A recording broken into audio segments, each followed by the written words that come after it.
Thank you for joining us for another power-packed message from Dr. Myles Munroe, provided by Munroe Global Incorporated and Bonsoir, mesdames et messieurs. Bienvenue dans votre émission Les serviteurs de Dieu. L'émission Les serviteurs de Dieu se passe sur Holy Iman TV chaque dimanche. Nous parlons des grands hommes de Dieu qui ont impacté dans le monde du christianisme. Parce que notre Seigneur Jésus-Christ nous dit: allez partout dans le monde entier et faites de toutes les nations mes disciples. Et les disciples de Jésus-Christ se font que par les maîtres. Parce que c'est seulement un maître qui peut faire des disciples. Alors ces grands serviteurs de Dieu que chaque dimanche je vais vous parler d'eux sont des hommes qui ont réellement compris le mystère caché derrière la grande commission, c'est-à-dire aller partout dans le monde entier et faites de toutes les nations les disciples de Jésus-Christ. Ces grands hommes ont dédié toute leur vie au service de l'Éternel, c'est-à-dire dédié toute leur vie pour que le monde soit sauvé, pour que plus de personnes soient sauvées pour la gloire de notre Seigneur Jésus-Christ. C'est pourquoi chaque dimanche, je présente un serviteur de Dieu, un grand homme de Dieu qui a impacté positivement dans le monde du christianisme. Aujourd'hui, ce dimanche, je vais vous parler de Dr Myles Munroe. Dr Myles Munroe, l'homme le plus intelligent de la planète, est né le 20 avril 1954 et décédé le 9 novembre 2014. Dr Myles Munroe était un homme de Dieu en succès, un élu de Dieu, un oint de Dieu, un ministre de Dieu. Quand je vous parle de ministre de Dieu, pour ceux qui sont des chrétiens, comprennent réellement de quoi je parle. Je ne parle pas du ministre dans le domaine politique, mais je parle du ministre étant un homme ordonné de l'Éternel, un homme établi par l'Éternel pour une mission, c'est-à-dire ou un objectif spécifique.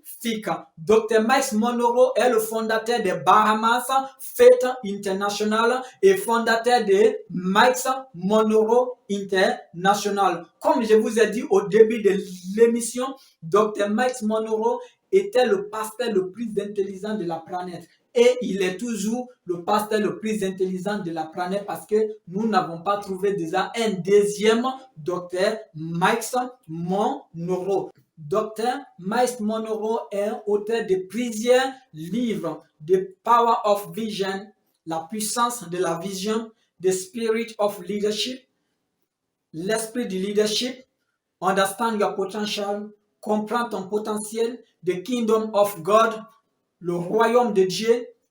Il a parlé du mariage, il a parlé Understand or Discover the Hiding You. Découvre ton être caché en toi. C'est quelqu'un, si tu le suis, tu vas comprendre réellement beaucoup de choses qui te concernent. Comme j'aime toujours le dire, quand je suis venu, j'étais bizarre. Hein? Et en lisant les livres, en suivant des grands hommes de Dieu, en suivant beaucoup d'enseignements sur YouTube, sur l'Internet et sur Google et autres, ça m'a permis d'être aujourd'hui ce Holy Iman devant vous. Parce que c'est le seul Dieu qui transforme, c'est le seul Dieu qui donne la connaissance. Et si tu cherches, tu vas connaître. Mais si tu ne cherches pas, tu ne vas pas connaître. Je suivais un jour quand j'étais en Guinée quelqu'un qui disait: la seule différence entre les humains et les animaux, c'est l'information. Et c'est vrai. Aujourd'hui, je suis en train de vous parler parce que je suis informé. Mais si tu n'es pas informé, tu deviens comme un singe, tu deviens comme un mouton, tu deviens comme un animal. Donc, plus tu es informé, plus tu domines la terre. Plus tu n'es pas informé, plus tu ne domines pas. Plus les autres dominent sur toi. Donc, cherchez à comprendre, cherchez à connaître. Lisez la Bible et restez connectés pour la gloire de notre Seigneur Jésus-Christ. Comme j'aime toujours le dire, c'est l'objectif qui me permet de créer cette émission pour amener la jeunesse chrétienne à comprendre réellement ce que Dieu veut que nous devenions. pour la gloire de notre Seigneur Jésus-Christ. Parce qu'on ne peut pas faire des nations les disciples de Jésus-Christ étant nous-mêmes des esclaves de la terre. Non, l'Éternel nous a pas créés pour être esclaves. L'Éternel nous a créés pour dominer la terre. C'est pourquoi il a dit à Adam et Ève, dominer et tisser la terre. Il nous a créés pour dominer la terre. Et Jésus-Christ, si il voulait réellement que nous devenions des esclaves de ce monde,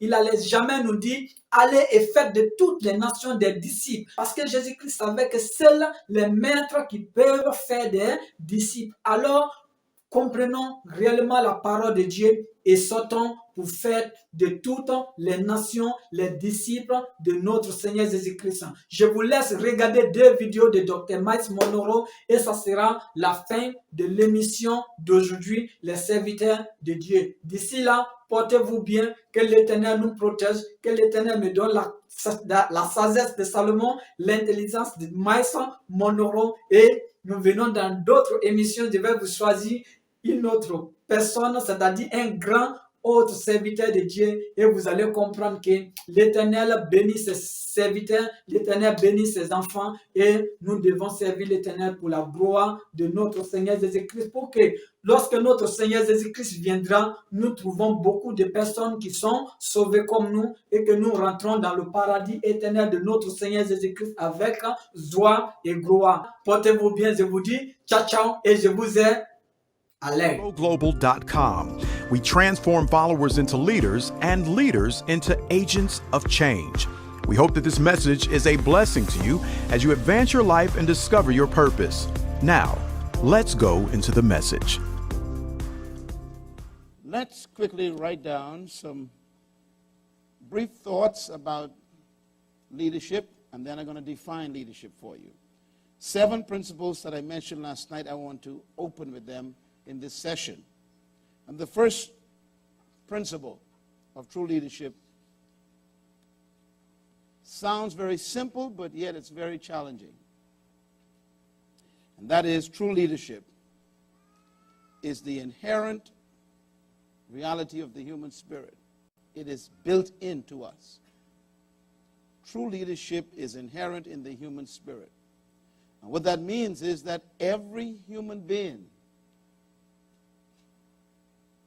has built into his or her spirit the capacity to lead. Everybody does. Now, whether they become that or execute that, or whether they experience that inherent leadership potential, is up to a number of factors. One of the major ones is environment. Because we become what our environment dictates to us. And so having the spirit of leadership, or should I say the leadership spirit built into you, does not guarantee that you shall become that leader. Principle number 2. True leadership cannot be taught. It must be discovered. Another important principle to remember. All the leadership seminars in the world cannot make you a leader. Because if it could, we'd have more competent leaders around us. We got colleges and institutes that train people in leadership, and then when they graduate, they are followers.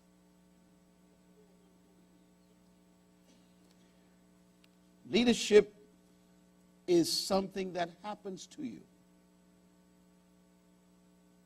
because it's already present, but it's buried within you. Principle number 3, true leadership is self-discovery. And what we mean by that is a leader is born when you discover yourself, the truth about yourself, the essence about your true nature.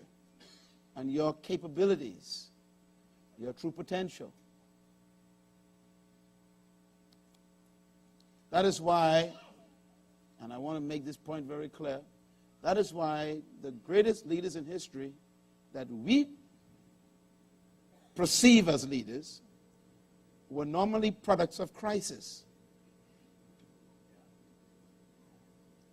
Because they were placed in circumstances or under conditions that drew on abilities they never knew they had.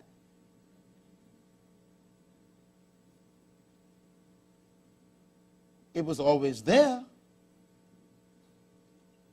but they discovered some things about themselves in the midst of the pressure that they didn't know they had.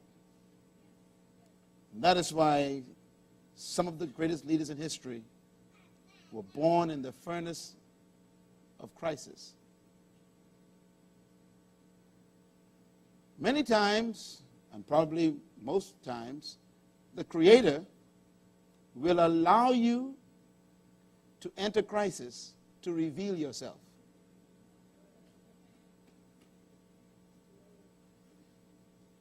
And if you study the text of Scripture, you will find this to be true in the lives of most of the people that we admire as great leaders in Scripture. If you study them, it was crisis that revealed them. In other words, every David needs a Goliath.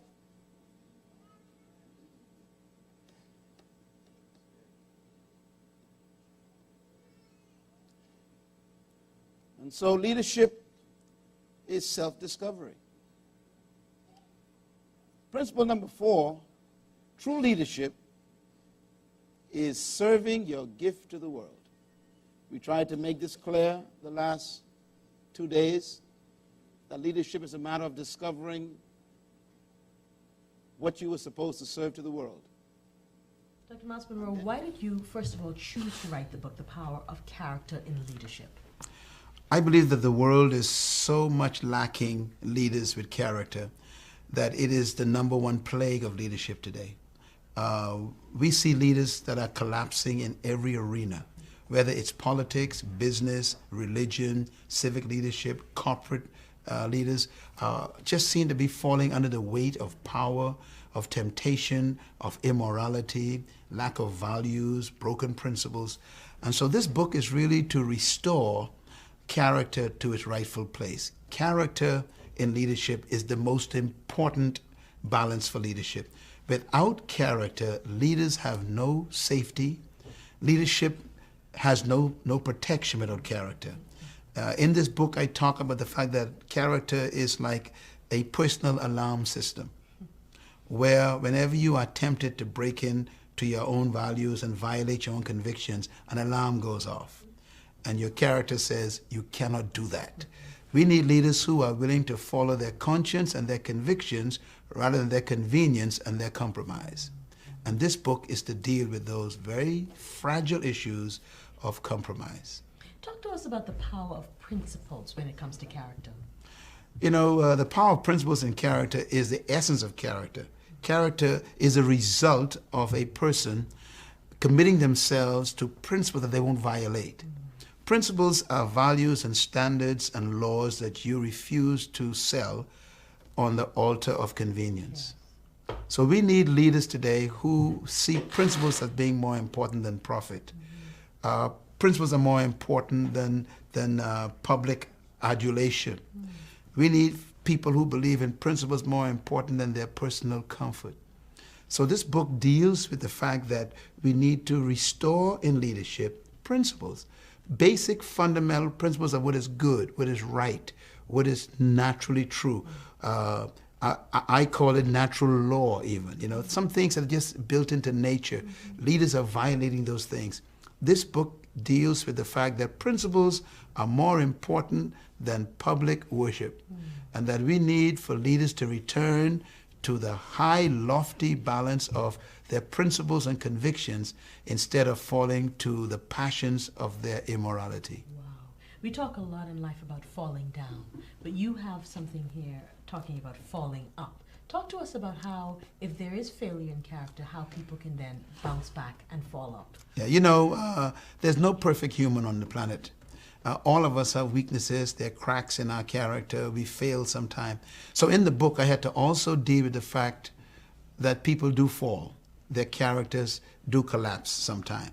What do you do when your character has fallen? When you've lost the respect of the people that loved you or followed you? What do you do when you commit an immoral sin or you broke the code of respect? What do you do when people who trusted you, you violated that trust? This book deals in detail on step-by-step instruction on how to restore your character again. Many leaders fall and never come back because they don't follow the process. In this book, I offer specific instructions on what to do, how to do it, when to do it, so that you can be restored back to the lofty position of trust. There are many leaders today who have fallen, and they find it difficult to regain the account of trust. In the book, I talk about the fact that trust is an account that people put